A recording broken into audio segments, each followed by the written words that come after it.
Again, everybody, and welcome to Tailgate Talk. Week 6, Western Maine Class C is what we're here to talk. The Campbell Conference. A lot of Saturday afternoon games this week after having none to talk about in Class C last week. Yeah, it works for me. I like the idea of some natural sunlight and warmth and heat and dryness, hopefully, as we're coming here live from indoors at the Sun Journal with Randy Whitehouse.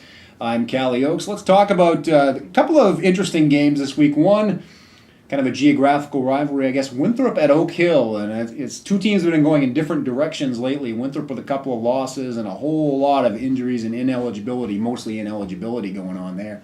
Oak Hill got a signature win at Dirigo last week after an 0-2 start. They've improved to 3-2.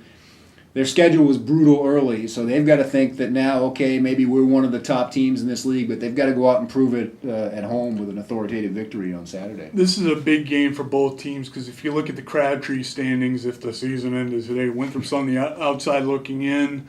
Oak Hill, I think, somewhere around the 6th spot, but after this game, they have a couple tough ones. They have Winslow coming up and then Maranacook. Yeah. So they need this game to solidify their spot in the playoffs.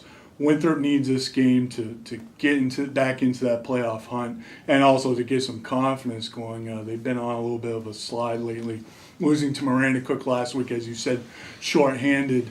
Oak Hill, big win last week up to Dixfield, beating Dirigo in overtime. Kind of held off a late charge by the Cougars and then came up with the big plays when they needed to down the stretch. It's all about Cody Depew with them. He's a workhorse back, but they have some balance now in their passing game as well, and their defense is playing pretty well now lately. Also, for the Ramblers, it's about having enough personnel to start with, and also having a good balance with Zach Laser in the running game. And the passing game has been kind of up and down over the last few weeks. So I think both teams are going to be playing with a sense of purpose this week in Wales, no doubt about it. And the other, probably the co-headline game of the week is over at Poulin Field in Winslow. You've got Dirigo at 3-2 now after the loss in overtime against Oak Hill. They've had 2 close losses. They also dropped one to Freeport. They will be at Winslow. And Winslow is a team we were all trying to figure out what to make of them, and now I think we're even more so trying to figure out what to make of them because Trape went up to Winslow last week and just thoroughly thumped the Black Raiders, knocked them from the ranks, the unbeaten. So we now kind of know they're not in that Yarmouth, Trape, Lisbon, Oak Hill, if you want to throw them in their bracket. But where do they stand, and is Dirigo in that mix too? Well, Trape's a very physical football team. That seemed like it'd be a tough matchup for Winslow, and it certainly was. Dirigo, I mean, they're probably just happy to be out on the road. They've had some really heartbreaking losses at home this year. So they're, as tough as it is to win in Poulin Field, they're probably glad to be on the road this week. Winslow's a tough matchup. Their running game presents a lot of problems. They'll stretch you out with Joe Hopkins and Dylan Hapworth, all kinds of speed there on the outside. And then when they get you stretched out to almost beyond the limit, they'll roll that human bowling ball here, Crawley up the middle, and gash you that way. Dirigo, of course, Brian Blackman is the focal point of their offense, but they're getting more contributions from Jake Dallin recently. Ben Holmes leads the passing game. They need to limit the turnovers there in that aspect of the offense a little bit more. It's a huge game for the Cougars. It's a big game for Winslow to bounce back, but I think it's a really huge game for the Cougars in terms of solidifying their playoff spot.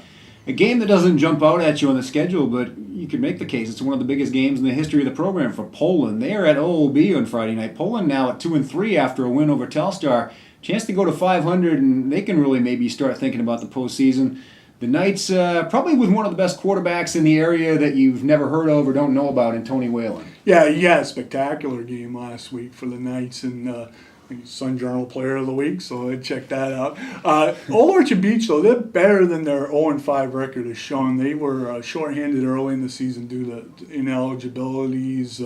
Played Lisbon fairly tough and only lost to Freeport last week 6-0. That must have been a thrilling game to watch. But they're a pretty decent team. They're pretty well balanced with the running and passing game. And OOB is always a tough place to play, especially if the weather stinks like it is today. So it would be a huge win for Poland to win a couple in a row and make their presence known in the playoff hunt as well. And no doubt that would give them some momentum down the stretch because they can have some winnable games down the stretch as well. Aren't you the guy that covered the game at Joe Regina Field where Old Orchard Beach won without getting a first down? One first down the Okay. entire game, yeah. A couple other games in Class C match 4-1 teams against 0-5 teams, so not a lot on paper, but certainly for Telstar at 0-5, they've been playing better lately. They especially a quarter at a time. It seems like they have a good quarter or two every week.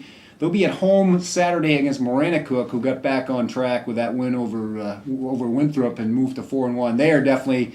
We don't want to leave them out of that list of elite teams in the conference. And what do we expect from this game? This could be one of the most physical games of the week this week. Telstar always a very physical football team with Nick Mills running the football. And Maranacook, they're relying more on speed this year with the Evans brothers. I guess they're brothers, I don't know. The Evans brothers and Caleb Castonguay or Castangway, a quarterback. That should be one of those names that somebody should decide how we're going to pronounce it. But, of course, Luke... Depends on where you live. Depends on where you live. And, of course, Luke Emery, the big bruising running back who's the focal point of the offense but has a lot of the responsibility, the weight taken off his shoulders by all those other cast members. One thing that Telstar has to look for with Emery is he's always a threat to throw the ball. He's already got more touchdown passes than several teams in the state this year. So that should be a pretty knockdown, drag-out matchup. And Telstar has shown that they can stick with some of the better teams in this league. It's just a matter of putting those four quarters together. If they can do that, they might be able to spring a surprise on Maranacook. There's one name that Lisbon knows how to pronounce now, and it's Anders Overhog. After last week, Yarmouth just ran around and threw the Greyhounds, knocked them from the ranks of the unbeaten, but certainly a little more of a breather at home Saturday against Sockbee Valley, a team that has yet to win in Western C, and Lisbon just trying to get back on the right track. They've got 3 games to build some momentum for the playoffs. Yeah, it's certainly just what the Greyhounds need to kind of, while they're licking their wounds from the Yarmouth loss last week, is to have Sockbee Valley come into Thompson Field, and especially with a big matchup next week with a physical trade team. So, they're just going to work on tinkering on some things, getting their confidence back, getting everybody back on the same page, and as you said, have a big stretch run. Should be a fun weekend, a fun Saturday afternoon, and maybe a fun Friday night if you're from Poland in Western C. For Randy Whitehouse, I'm Callie Oakes. Check us out at sunjournal.com, at SJ Varsity, and in the printed edition of the paper from Thursday right on through Monday for the entire weekend of coverage. See you on the sideline.